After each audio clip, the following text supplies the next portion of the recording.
'Twas the night before Christmas, when all through the house not a creature was stirring, not even a mouse. The stockings were hung about the chimney with care, in the hopes that St. Nicholas soon would be there. The children were nestled all snug in their beds, while visions of sugar plums danced in their heads. And Mamma in her kerchief and I in my cap had just settled our brains for a long winter's nap. When out of the lawn there arose such a clatter, I sprang from the bed to see what was the matter. Away to the window I flew like a flash, tore open the shutters and threw up the sash. The moon on the breast of the new-fallen snow gave the lustre of midday to the objects below. When, what to my wondering eyes should appear, but a miniature sleigh and 8 tiny reindeer. With the little old driver so lively and quick, I knew in a moment it must be St. Nick.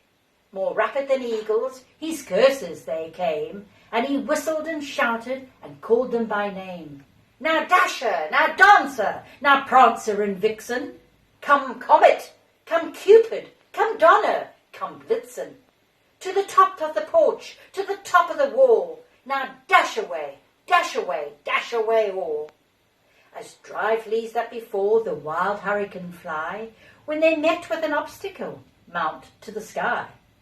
So up to the housetop the curses they flew, with a sleigh full of toys, and St. Nicholas too. And then in a twinkling I heard on the roof the prancing and pawing of each tiny hoof. As I drew in my head and was turning around, down the chimney St. Nicholas came with a bound.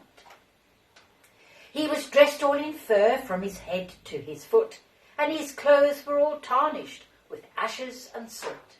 A bundle of toys he had flung on his back, and he looked like a peddler just opening his sack. His eyes, how they twinkled, his dimples, how merry. His cheeks were like roses, his nose like a cherry. His dull little mouth was drawn up like a bow, and his beard on his chin was as white as the snow. The stump of his pipe he held tight in his teeth, and the smoke that encircled his head like a wreath. He had a broad face and a round little belly that shook when he laughed like a bowl full of jelly. He was chubby and plump and a right old elf, and I laughed when I saw him in spite of myself. A wink of his eye and a twist of his head soon gave me to know I had nothing to dread. He spoke not a word, but went straight to his work, and filled all the stockings, then turned with a jerk.